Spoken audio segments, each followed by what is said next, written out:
एक मंत्री थे, उनके ट्रेजरी बेंच में उस समय बैठते थे, मैं उनका नाम नहीं लूंगा, बहुत बड़े मंत्री थे। उन्होंने आईटी एग्जेम्पशन के लिए, इनकम टैक्स एग्जेम्पशन के लिए, मैं कृषक हूं और मैं कृषि से भी अर्न करता हूं, 7 करोड़ रुपए का गोभी गमले में उगाया था। गमले में 7 करोड़ रुपए की गोभी उगी थी। सोचिए कैसे 7 करोड़ रुपए की गोभी उग सकती है गमले में, ये मुझे नहीं पता है। देश में एक त्राहिमाम की सिचुएशन बनी थी अर्थनीति में, और उस समय पहली बार हिंदुस्तान के ऊपर वो त्रासदी आई थी कि देश के सोना को 67 टन ऑफ गोल्ड इसको गिरवी रखा पड़ा था। और शंकर अय्यर जी कहते हैं कि मैं मुंबई के एयरपोर्ट में देख रहा था, चुपके गाड़ियां आ रही थी आरबीआई की, और हिंदुस्तान के सोने को एयर इंडिया के एयरबस में लोड किया जा रहा था। नरेंद्र मोदी जी के नेतृत्व में 1 लाख केजी सोना, 1 लाख केजी सोना बाहर से 2024 मई को हिंदुस्तान वापस आता है। यूपीए ने भारत मां के सोने को गिरवी रखा, हमारी मां के सोने को गिरवी रखा, और दूसरे लल्ला ने, हमारे नरेंद्र मोदी ने अपने मां को अलंकृत किया। ये होता है फर्क। ये कांग्रेस पार्टी कहती है कि रोहित शर्मा अनफिट है। रोहित शर्मा अनफिट नहीं है, राहुल गांधी अनफिट है। माननीय सदस्य संबित पात्रा जी।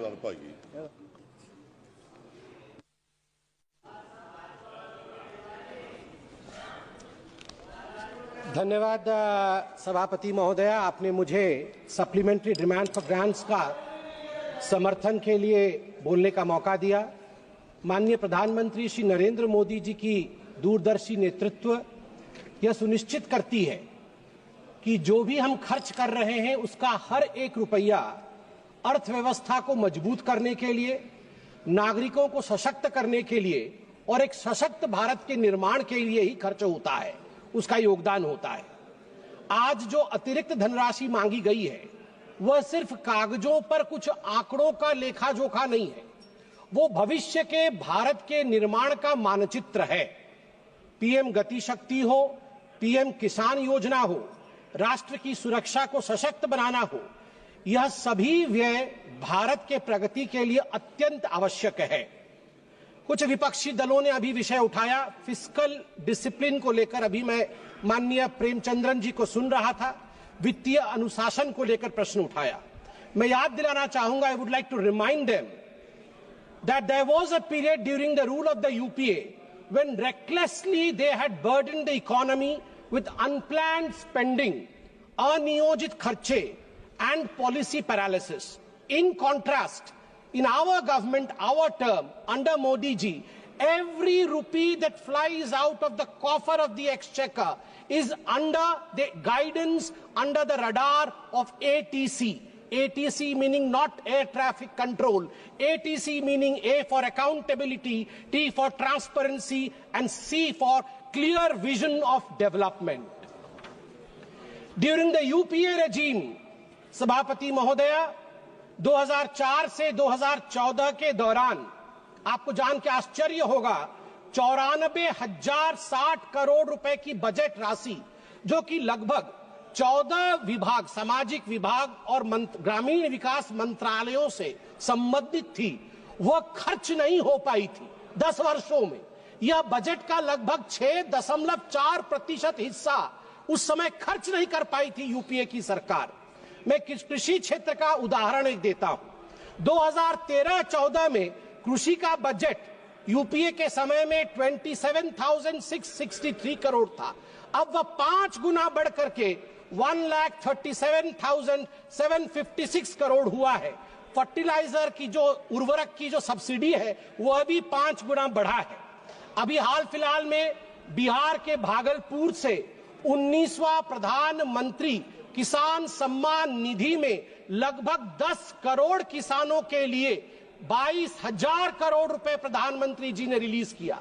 मैं याद दिलाना चाहूंगा कि एक उस समय की कहानी थी जिस समय कर्ज माफी की बात कांग्रेस पार्टी करती थी। एक मंत्री थे, उनके ट्रेजरी बेंच में उस समय बैठते थे, मैं उनका नाम नहीं लूंगा, बहुत बड़े मंत्री थे।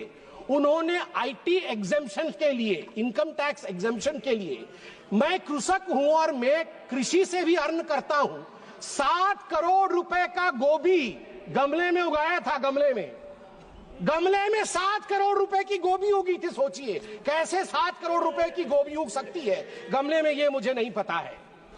अब मैं 2 छोटे छोटे विषय हैं मगर बहुत मन के अंदर कहीं ना कहीं एक इम्प्रिंट छोड़ेगा। मैं उदाहरण देता हूं। गौरव गोगोई जी बैठे हुए हैं। गौरव गोगोई जी ने आज गोल्ड मोनेटाइजेशन के ऊपर बात की। मैं 2 हेडलाइंस लेके आया हूं। पहला हेडलाइन है इंडियन एक्सप्रेस का मुंबई से जो छपा था जुलाई 8, 1991 का हेडलाइन है और ये लिखा है शंकर अय्यर ने। हर कोई इसे सुने और पढ़े भी। Secret sale of gold by the Reserve Bank of India, 21,000 kg of metal airlifted to coded destination। एक समय था 1991 में राजीव गांधी ने और कांग्रेस पार्टी ने चंद्रशेखर जी की सरकार से हाथ खींच लिया था। उस समय लिक्विडिटी की अभाव थी। देश में एक त्राहिमाम की सिचुएशन बनी थी अर्थनीति में और उस समय पहली बार हिंदुस्तान के ऊपर वो त्रासदी आई थी कि देश के सोना को 67 टन ऑफ गोल्ड इसको गिरवी रखा पड़ा था।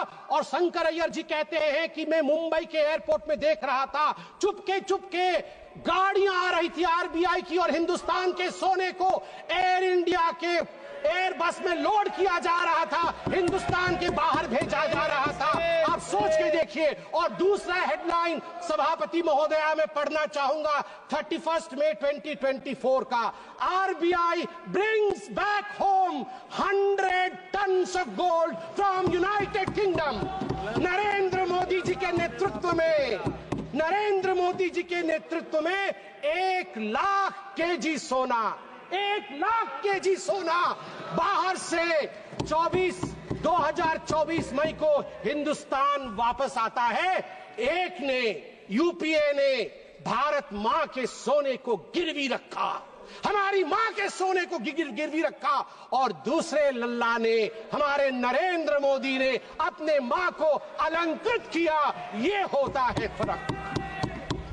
मैडम सभापति महोदया, मैं एक छोटा सा उदाहरण देके अपने विषय को समाप्ति की ओर ले जाऊंगा। मैं एक और उदाहरण देता हूं। पूरे इस सप्लीमेंट्री ग्रांट में power grid corporation of India limited PGCIL के लिए अधिक व्यय की मांग की गई है। मिनिस्ट्री ऑफ पावर के अंतर्गत आता है। मैं एक हेडलाइन पढ़ता हूं जुलाई 31, 2012 का। 3 ग्रिड, मुझे याद है अभी निर्मला सीतारमण जी आएंगी। निर्मला सीतारमण जी उस समय प्रवक्ता थी पार्टी की, बैठी हुई थी एक चैनल के डिबेट में। अचानक अंधकार हो गया, डिबेट बीच में बंद हो गया और 22 राज्य में अंधकार हो गए थे क्योंकि 30 और 31 जुलाई 2012 को नॉर्दर्न ग्रिड, ईस्टर्न ग्रिड और नॉर्थ ईस्ट ग्रिड, तीनों ग्रिड फेल हो गए। 700 million people were plunged into darkness. 9% of the world population were plunged into darkness. TMC के लोग बैठे नहीं हैं। 200 मजदूर एक माइन के अंदर बंद हो गए। न जाने कितने लोगों ने जो वेंटिलेटर पे थे उनकी जान उनको गंवानी पड़ी थी। और आज दूसरा हेडलाइन में पढ़ता हूं टाइम्स ऑफ इंडिया का, जून 3, 2024। India's come a long way since 2012. Outage, world's largest, even 250 gigawatt isn't a problem for India now. मई 30, 2024 को अचानक भारत की जो पावर की रिक्वायरमेंट थी वो सारी रिकॉर्ड तोड़ देती है।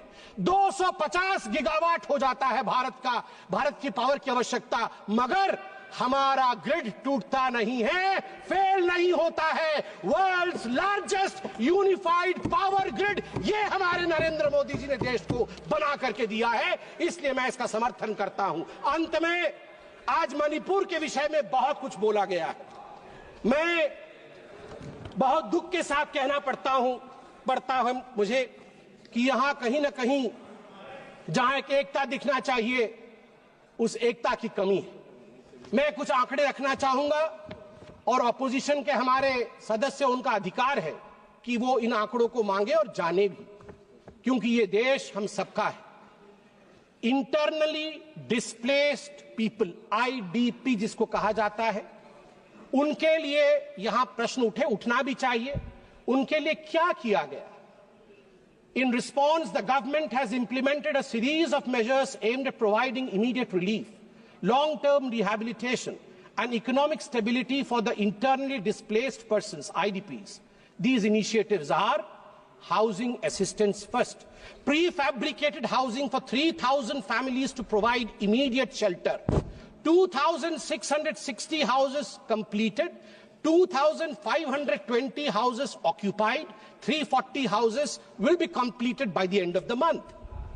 Financial aid of 1,000 rupees has been provided on 5 separate occasions, amounting to a total of 30 crore. An additional 27 crore has been released to support the housing reconstruction efforts in Manipur for those who are internally displaced. Relief camp operations have been sustained with an allocation of rupees 280 crore, ensuring essential services such as food and health care for affected families. A compensatory package of rupees 32 crore has been provided to farmers for those who suffered agricultural losses due to the conflict. माननीय सभापति महोदय, educational support के बारे में भी माननीय सदस्यों ने बात की। A total of 11,763 displaced students have been enrolled in various educational institutions.